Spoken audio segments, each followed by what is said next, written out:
So, welcome back everybody. I am so happy to be joined by Jimmy Croxton today. As you've probably seen from our page, we're collaborating at the moment. We're doing a bit of work together, are we? We are, mate, yeah. So yeah, Jim, absolute pleasure to have you on the show. Thank you very much. So, if you don't mind, just by starting off, we got introduced how long ago now? About 6-7 months? 6-7 months ago, yeah, by a lady that I used to coach many moons ago, Adrienne. Hi, Aid. Hello, Aid, if you're listening in. Yeah, so I know that she'd done a little bit of work with yourself in the past. She mentioned that obviously you were you're on the verge of qualifying your doctorate, and sort of mentioned that we might be something there that we could work on together, with me doing a lot of coaching within Q Sports. And obviously there's a big side of that is psychological, work and recovering from loss and different things like that with certain people. And I thought it'd be a great opportunity to kind of expand that really and go a little bit deeper, because yes, I have the experience of being able to coach people on the pool table and so far with the psychology. Luckily for me, my snooker coach as a youngster was a university professor in psychology, so I had that little bit of experience. But obviously working with someone, I mean, you're a West Brom fan, kind of like can't have everything, can you? No, I mean, as long as you don't wear a West Brom top anywhere near me, mate, because I will burn it whilst you're wearing it. But yeah, so obviously we touched base and it's gone from there really. It's like a little bromance now, mate. Yeah, I think you make a good brew, I'll give you that. Yeah, cheers. I think that's one of the things that I can't lie, I'll be real with you. I was a bit sceptical, like working with a player on their coaching stuff, because I was thinking, well, what about if they don't see it the same as me? Mm-hmm. You know what I mean? Like with the use of, like, you use breathing quite a lot, which we'll get onto, but I just feel like those sorts of skills should be integral. Like everybody should be using them, whether it's going for a job interview or going into an exam or first date or whatever. Do you know what I mean? Those sorts of ideas are quite universal, and to know that you not only use it playing but now use it in the coach, and I was like, that's ideal for me, because I don't really have to compromise any of my values. You know what I mean? Yeah, I think that was the good thing about it, is that our values were very similar. And look, there is many different ways to get these messages across to people, and there's many different techniques that people use. And you'll obviously know some in your line of work that I'm not aware of, and I can relate it back to the pool and the effect it has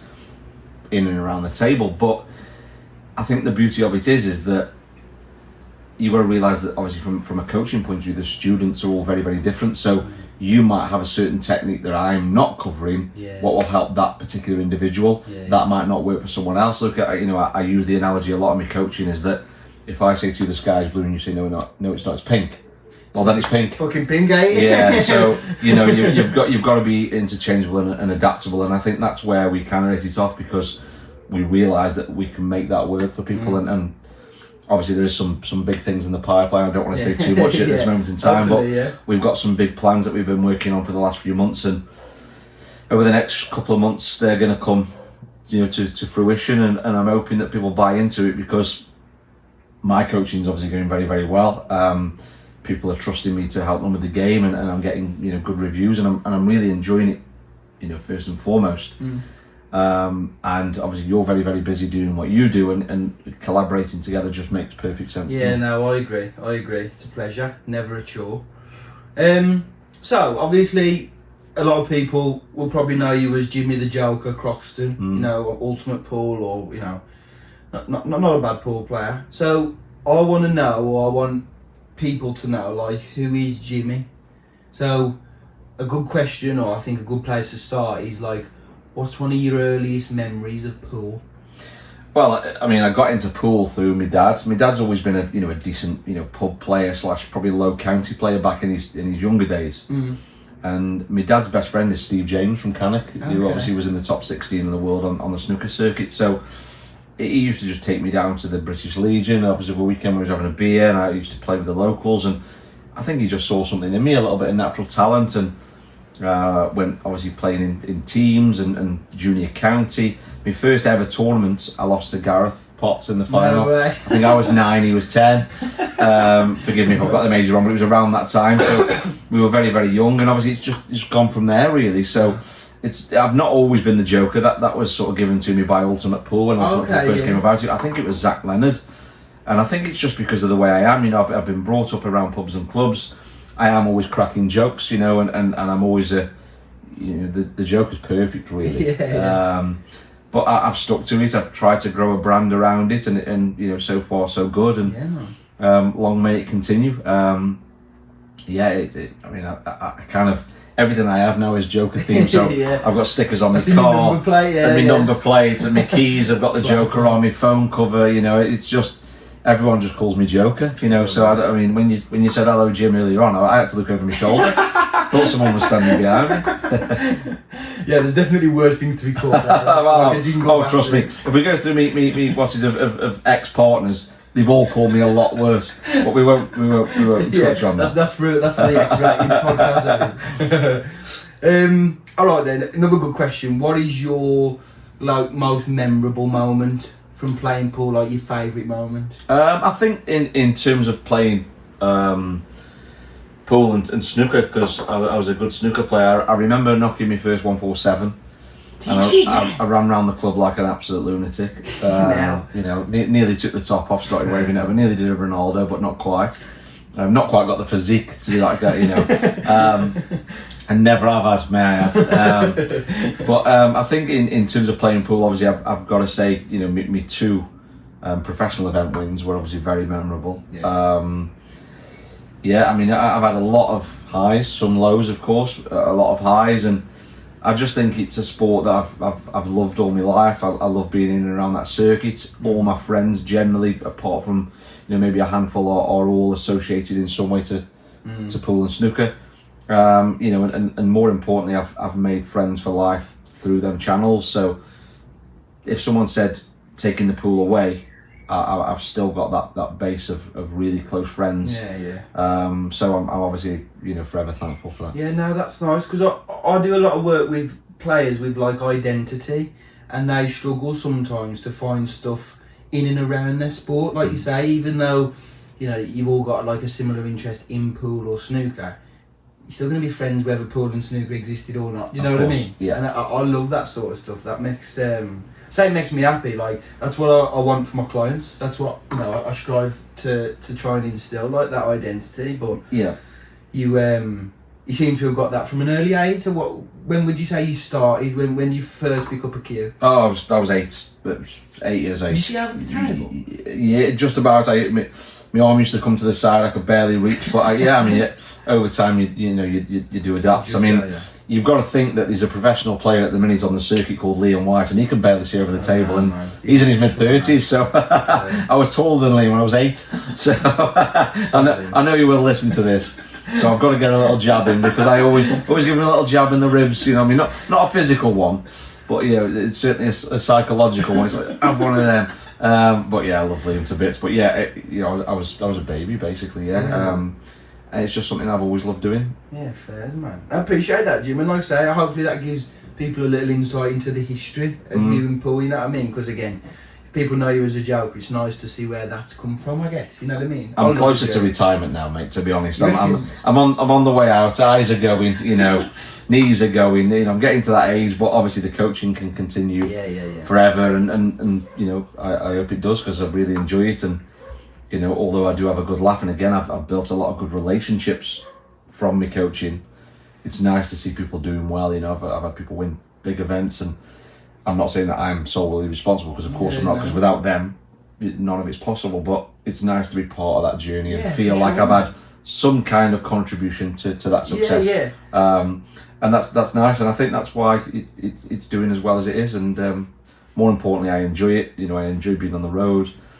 I actually like driving, you know, and I couldn't do something that I don't enjoy. So it's great, and obviously the brand, if you like, the Joker is growing with it. You know, I've done little gimmicky things. I've got my own bottle of whiskey, and so it's nice. Listen, you know, people have tried it, they're buying it. I've sold quite a few. So obviously the coaching, the stickers, and you know, the different things. So and obviously, you know, the clubs that I go to as well, because I travel all over the country. I've got, you know, give thanks to them as well, because they've had to kind of buy into that journey a little bit, and I'm ever grateful for them allowing me to use their facilities to be able to grow this business, and it's doing very well. So you're now part of that journey, mate, and let's hope we make a success out of it. Yeah, for sure. So what would be it? Was there a defining moment that you realised, oh, coaching's for me? Like, I mean, I've always tried to help people out, and I've always done bits and bobs, and to be honest with pool, it's never really been big enough to play full time. You know, it's always been a bit of a hobby. You know, whereas snooker was a full time job at one stage. But I've always worked all my life. I've had good jobs. You know, I dread to think how many I've had over the years. But you know, I've jumped from job to job, and have I ever really been happy on reflection? Probably not as happy as I'd like. And I've always been one of them players who needs to be kind of stimulated. And one of them people that needs to be stimulated. And you know, so in October, when I was made redundant, I thought I'm going to give this a full-time go, because obviously over the last couple of years I've had some health scares with my foot and my eye, and my eye's still ongoing. So, you know, that's still. You nearly fucking died there. Yeah, well, no, it wasn't that. It was just obviously I've got diabetes. I've got it really bad. You know, I'm not a nun by any stretch, but I have obviously looked after myself a lot better over the years. And I had a bleed in the back of my right eye. Prior to that, I had a hole in my foot. So I was in like a support book for a period of time. I couldn't drive, and then the bleed in my eye, I couldn't see, so I couldn't play properly. And like I say, that's still ongoing. I'm still having a few minor issues, but they did tell me that would happen. It wouldn't just be an overnight thing. So that's still ongoing. So, you know, with all that going on, it's been, you know, tough times really. You know, obviously I've missed a lot of tournaments. I've dropped down the rankings a little bit, so it's very difficult.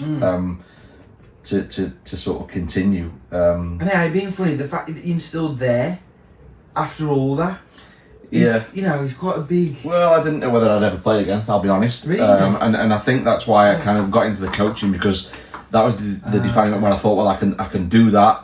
I'm able to sort of help other people and still have an involvement in the sport that I love. And I think that was the moment when I thought, let's give it a go. You know, I was still kind of tentatively looking for work and jobs. But then when it started to sort of pick up and people, you know, started to kind of, you know, pay an interest, and you know, I was getting a lot of inquiries, but then nothing was really happening. And then it's only recently where it's gone boom. Yeah. You know, I've kind of always done bits here and there, but it's just the last couple of months has just took off. Yeah.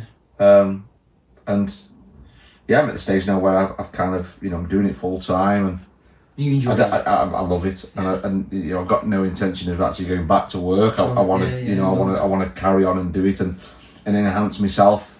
And yeah, I mean, as the game grows, you know, I mean, the game has never been in a better position. You know, Ultimate Pool, they're doing unbelievable things. That if you'd have come to Bolton last week and seen the arena, the setup was just phenomenal. The stadium, the stadium in the players' lounge, you could actually overlook the pitch and the ground, and it was just unbelievable. And pools needed that for a long time, and Ultimate Pool are trying to do things that have never been done, and you know, thanks to that, that's obviously raised the profile. So all of us as players have got them to thank, you know, for that. And yeah, I mean, at this moment in time, it's in a very good spot. Yeah. So this might be a bit of a controversial question. Do you reckon about the new cloth? Love it. Yeah, I played on it prior to it being announced. There was some samples that came on, so I went and had a little knock on it, and you know, look, I think at the end of the day, it's about having your own identity. You know, pool is a growing game. You know, I mean, it's massive in terms of participants. It's massive in terms of popularity, but it's never really been taken as a full-time job. It's never been that big, like darts was years ago. You look at it now. They're playing a tournament every other day. You know, a lot of the top players are multi-millionaires, and whether pool gets there or not, I don't know. I hope it does. But you know, there's other methods, as I've proven, that where you can earn a living from pool. And you know, it needs a product. You know, and obviously now we've got the RAS on tables. We've got that new cloth. It's giving us our own identity, and I'm all for it. You know, I'm all for change. You know. You will get pushbacks, you will get negativity, of course you will. People that generally don't like change, but look, it's inevitable. And I think it's good that we're trying to, you know, sort of reinvent the wheel with it because it needs it. Yeah. Otherwise, it's always there ain't no wheel there really for pool, is there? No. That's the point. Look, I'm a big believer that if you do what you've always done, you'll get what you've always got. Yeah, for sure. So yeah, I like the colour. I think it stands out. Yeah, I love the colour. I think it plays nice, and let's see what happens in the future events. Yeah. Yeah, love that. So just going back a little bit to what you just mentioned about the, if you don't mind anyway, the health stuff, because we had a chat, and again, hopefully you don't mind me bringing it up, but like you said to me that it changed your perspective on playing pool. Mm-hmm. Talk to me a little bit about that. Yeah, completely, because now I sort of and look, none of us are perfect. We all get frustrated. We all show signs of emotion. It's human. Mm-hmm. However, I do find that on the whole, it's completely improved my attitude, improved kind of the way I look at things. Does pool really matter? Yes and no. Yes, it does, because I love the sport.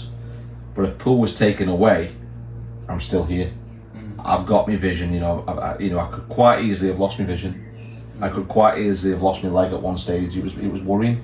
So in the grand scheme of it, what's more important, your health or the game? So and it was worrying. The whole came. I was on holiday. I bought new sliders around the pool. Obviously your feet swell in the heat. It just took the skin off the balls of my feet. I know it sounds gruesome. I'm sorry for anyone that's listening, but essentially what happened is it healed over, but a hole underneath the flesh started to develop. And I was at a party one night. I was suited and booted. It was a christening, room full of people, roasting hot. And I went all cold, and I thought, sepsis. That went straight up to the hospital. They took the skin off, hole in my foot, literally like the size of a penny, and it was probing to bone. And the specialist walked in, my diabetes specialist, and he just looked at me, and he said, if that infection gets any worse, we may have to take your leg from the knee. And I was like, wow, I actually started laughing. We've only been on holiday, and he was like, we see it all the time. But I said, well, I've got all the sensation in my feet. A lot of diabetics haven't, so I can, if you went near my feet now, I've got my trainers on, I'd still flinch because I'm ticklish. So it was just a lot of care, cleaning. I was in support boots. I was having it wrapped up, and it was ongoing, and only till reasonably recently, the last sort of 3-4 months, that it's fully healed. That's it, yeah. But I still go back to check to make sure that it's not coming back. And then the eye again, another one. I was in Liverpool on a night away, and just noticed almost like this, felt like a bit like a big leaf stuck in my eye. It was like dotted, and it was horrible. And I went to the hospital the next day when I got back, and they said, yeah, one of your vessels has burst in the back of your eye. And the specialist said that all the damage with diabetes is done generally in the first 3 to 5 years. Okay. After that, it's just time. And to be honest, it took a number of years for me to start getting my diabetes under control. My specialist reckons that I had one of the most unpredictable cases he'd ever seen. Sometimes I could be really healthy and really good, and my sugars would still be up and down. It's that fluctuation that's the problem. Yeah. You're better off having your sugars slightly higher and stable. And that's where it's all come from. And I've known really healthy diabetics lose limbs and stuff, and so it's such a cruel, horrible disease, much like lots of them are. And look, I'm not looking for any sympathy here. At the end of the day, I can only do what I can do. Speaking it's been tough, and it's still worrying now. So, but yeah, in terms of perspective of life, look, I've got a son who's 18, who's doing really, really well. I've got family, friends, a good circle of friends and a big family, and look, I'm here. Yeah. So, I rate that. I mean, could be a lot worse, couldn't it? When I pulled up in your drive and I saw that West Brom sticker on your back window of your car, I wish I'd have lost my vision, to be honest. But apart from that, we're all good. Up the Wolves. We'll get onto that in a bit. So, appreciate that, mate. I can't lie. That must have been tough. Not that I've got any idea what it's like. So I appreciate you chatting about that. And again, hopefully, people listening are going, shit, yeah, like I've had something similar, and I've thought about that, and it's nice to know that they're not the only person. You know what I mean? So look, I've said this all along. I've had a few sort of health things going over the years. A lot of people will know this. I was in the national press I won't go too much into detail on here about it. I will tell you about it in private, but a lot of people will know this. But I had hundreds of messages about it, and and look, if anyone's suffering the same thing or they want it, someone actually pulled me to the side in Bolton and asked me about the diabetes and how to manage it. And look, if anyone, and I mean anyone, ever wants to message me and ask me about my experiences and how they're struggling and wants any advice, by all means, just pick up the phone and speak to me, because I've been through that kind of stuff. I can give you my point of view. Doesn't necessarily mean that it's right, but I can share my experiences with you and hopefully give people some insights that maybe diabetic or ill or have gone through similar things, and maybe they just need cheering up. Maybe they just need a dad joke. There's plenty of them. There's plenty of them. So just message me. It's fine. I'm on all the socials. That's class. Message me. That's class. So again, maybe a little bit like related to that then, like if you were to have like an off day and a day where stuff ain't going right, or something's maybe feeling a bit niggly or whatever, like how do you cope on those days? How do you push through? Like, look, I think, like I say, we're all human, and we all say things in the heat of the moment. We all do things in the heat of the moment. We all react to things in the heat of the moment, and when I'm having an off day, that can happen. One thing I think I've noticed in myself, since that is, and obviously since doing the coaching, because obviously you start to listen to yourself, is how you kind of recover from that. So you when you've calmed and you've reflected and you've gone, right, I've done that wrong. So, whether it's been snappy at someone or whatever, I tend to apologise quicker, admit things quicker, try to come to a resolve quicker than I did. So it's not about the action, it's the reaction that I've noticed has improved. We're all going to have off days. We're all going to feel a little bit under the weather. We're all going to show a little bit of emotion, relating it to pool. We're all going to give it the what's going on kind of thing, and kind of outwardly show emotion. But then when you reflect and you go, I've done that, I haven't done that for a while, I'm not doing that again, that's where it counts. You know what I mean? It's not the problem, it's how you react to the problem. I agree. Well, you say react. For me, in my work, I use a phrase, we try and respond more than we react. Yeah. You know what I mean? Yeah. Like if something happens, like we was on about earlier, if I miss that, I can react how my body wants me to and go, I can't believe I've done that, I've left myself nothing, Or you can go, fucking hell, I can't believe I missed that. What now? Yeah. You know what I mean? And for me, it's just that little subtle change in it, like seeing a setback as an opportunity. Yeah. I can, in fact, I've not left myself well there, but that now opens up that you know what I mean? That percentage of, you know what I mean? And that is tough to see sometimes from like when you're in it, you know what I mean? Yeah. And I think, I think as well, related it to the pool in terms of, like you said, and you're quite right what you say, we've all got a lot going on in the world. The world's getting tougher and tougher. Bills are going up, pressures are going up. The country's on its backside. So we've all got all this sort of congestion in your brain going on. We're all like, stress levels are going up. More people are suffering with mental health problems. So you're more liable to react to certain things in a different way. So like you say, it's about seeing that opportunity to go, right, well, I can respond here rather than react. And again, it ain't always going to happen. Like I'm the first person, I'm ginger, I'm very hot-headed, and I'm the first one to go, can't believe I've just done that. Yeah. You go, okay, well I have done that. And again, like, now what? You know what I mean? Yeah, you flip it quickly. Yeah. I always say to my students, you evaluate, you learn, you forget quickly. I like that. Yeah. Do you know what I mean? You and I try to get them to do that at the table. So when they miss a shot, rather than jump up, stay down on the shot. Right, what have I done there? Right, I've put left hand side on that ball. I'm not doing that again. Learn, forget. On the flip side of that, of course, if they scream one down the rail at 100 mile an hour and it goes in, if they're down on the shot, the brain will go, wow, what a screamer. On class, yeah. Yeah. How well have I heard that? Yeah. So there's two sides to it. The brain does very funny things to you. But yeah, it's. I think that I quite like what you said there. It's about responding, not reacting. Yeah. And we're all guilty of reacting. We are. Like I say, we're human. But it's like you say, it's about percentages. If you can respond more often than you react, then you're onto a winner. I would say so. Yeah, that's my perspective. Wolves and Albion then? Where did that come from? Why are you a Wolves fan? You evil bastard. Well, I'm into football. Obviously, you're not.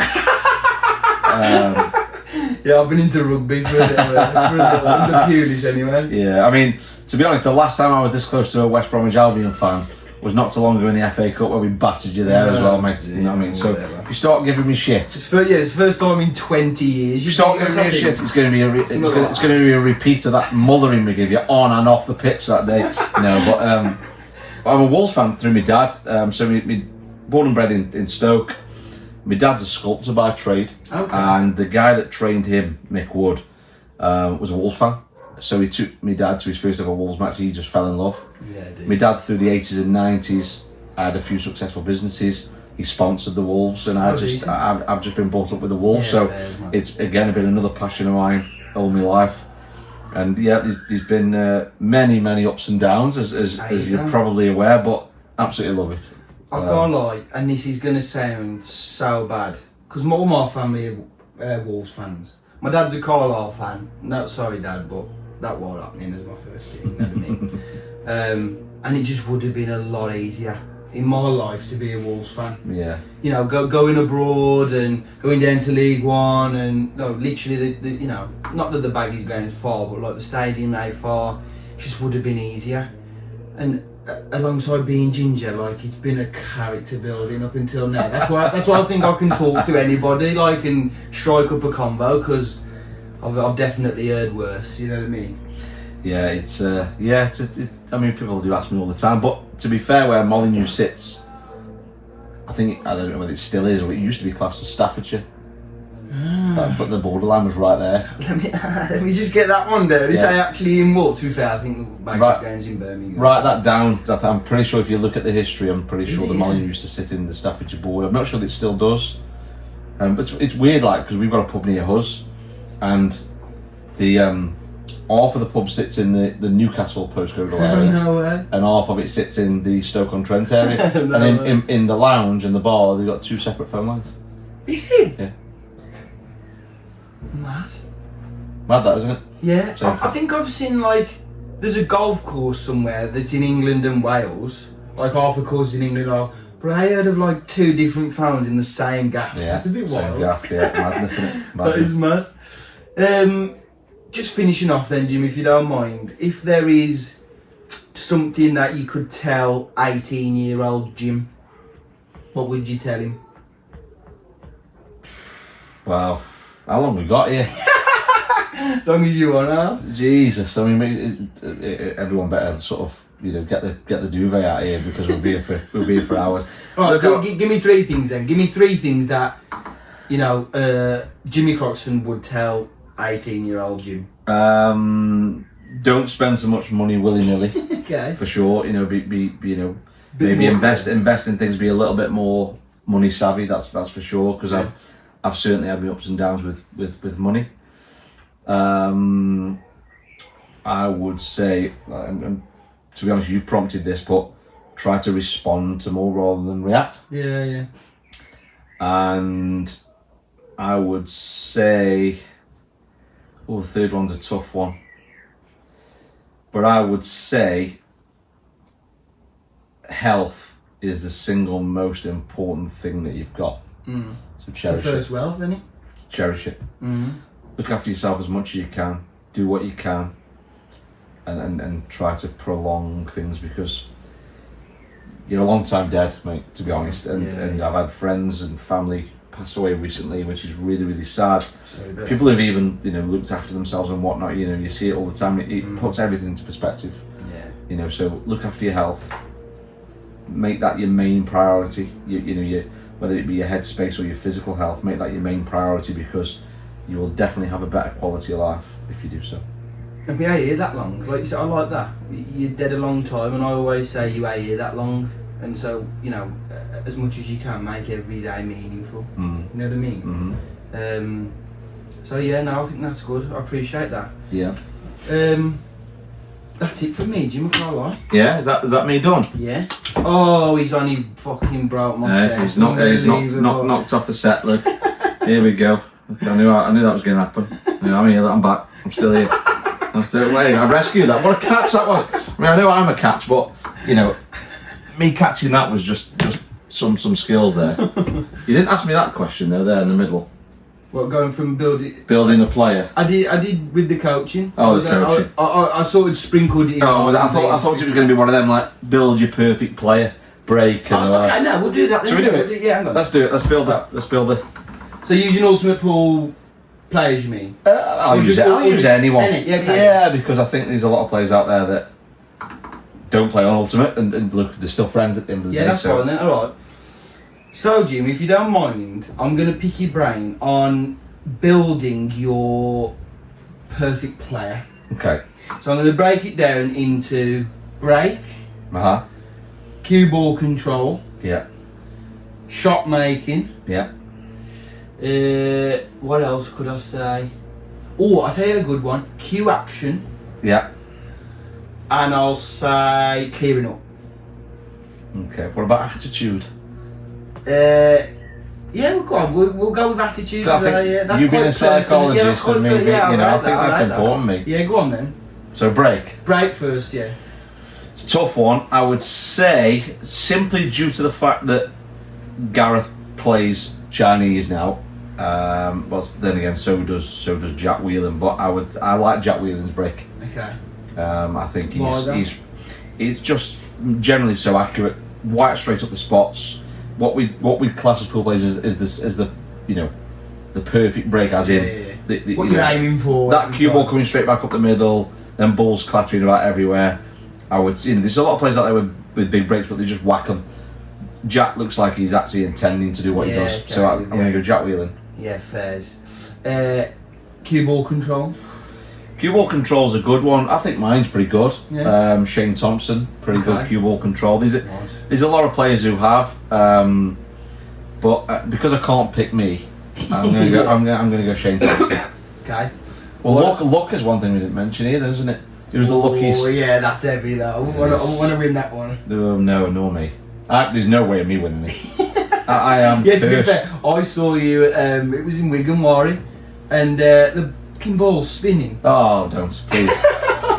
I remember chatting to you. I can't actually believe I potted that ball. I know, the black one. If anyone's seen that video of when I played Craig Waddingham, the cue ball's spinning at like 100 mile an hour, and the clock ran out. 7 seconds left. So I hit it, and I still potted it, and it was still spinning. To be honest, that was the shot of the tournament. It didn't count. He called a foul, didn't he? Because it was still spinning. Well, it was still spinning. But I had to hit it. I'd run out of time anyway. Obviously. So I thought I'm going to have a go anyway. Just fuck. I think that should still win shot of the tournament. We'll give you unluckies. That's me. Alright then, shot making. Oh no, did we do cue ball control? Yeah, me and Shane. Okay, oh yeah. But I'm going to say Shane because I can't pick myself. Okay, yeah. Shot making. Difficult shots. You think you've put them in a snooker? Oh fuck, he's potted. Shot making. There's a few. I think David McNamara is definitely up there. Okay. As a shot maker. Yeah, he is. Yeah. Well, he's I think he's from Runcorn. I think. Yeah. Originally. Yeah. David McNamara is a good shot maker. Jordan Shepherd is a good shot maker. There's quite a few. Tom Jones is a good shot maker. I'm going to go for.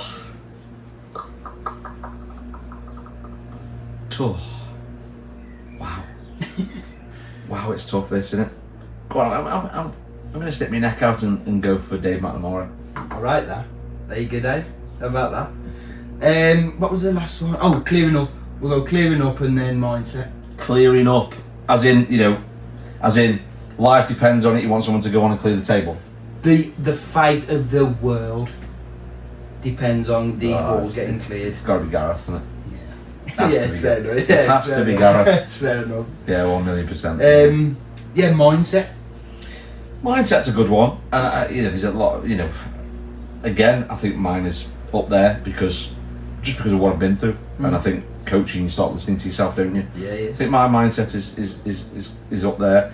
Tom Cousins, I think he's right up there because with Tom, I've spoke to Tom about this in some length, and he doesn't care whether he wins or loses. He's beyond all that now. He sort of just gets on with it. He's deadpan face, doesn't let things get at him at all. So that's right up there. That's how you want to play, though, eh? Yeah. Look, there's a reason that he's the best in the world is because he doesn't let things get at him. You know, he doesn't let his emotions get the better of him. It's like that Roger Federer video you showed me. Brilliant. Yeah. If anyone can ever go onto YouTube and type in Roger Federer points and watch that video, his mindset is phenomenal. I'm gonna say a bit of a joint one because I actually like the mindset of Ronan McCarthy. Okay. Because he's just so laid back. Yeah. Okay. Yeah, he's just so like he's just, that's just his persona as a person. I mean, I've been on holiday with Ronan. Okay. Yeah. You know, I've spent a lot of time around him, and he's such just. He's a great laugh, great joke, whatever. But a brilliant mindset is that just get on with life, kind of thing. But I'm gonna say Tom, simply due to the fact that I don't think anything ever bothers him, and you know, I think that is a big reason why he's been the dominant player. Yeah. As good as he is, of course, on the table, it's his persona and his attitude around the table that kind of assists with that success. Yeah, no, that makes a lot of sense. And I've just thought of one more question. Do you prefer reds or yellows? Look, I prefer whichever colour's the easiest. I prefer, to be honest with you, mate, to be able to break off, all the balls drop in, and I've got the 8 sat on the centre spot with the white right behind it. That's what I prefer. But if I was to pick a colour, I'm gonna go yellows. Simply because it's closer to Wolves' colours. Oh, fucking hell. And that's all you're getting out of me. Piss poor. Piss poor, isn't it? It's better than having a black and white stripe one, mate. Don't worry about that. Jim, it's been an absolute pleasure, my mate. Thank you so much for coming on. No problem at all. And I'm very looking forward to what we got coming up in the next couple of months, mate. Yeah. Everyone, just keep your eyes peeled, and we've got a lot of good plans, haven't we? A lot of solid plans and a lot of exciting stuff going on from a coaching point of view, and looking forward to continuing to work alongside you and get your views, and like I say, there's some players that are going to be coming to you personally for a bit of assistance, and that's good, you know. So yeah, some exciting times to follow, yeah. But yeah, thank you very much for watching or listening, whichever one you've been doing.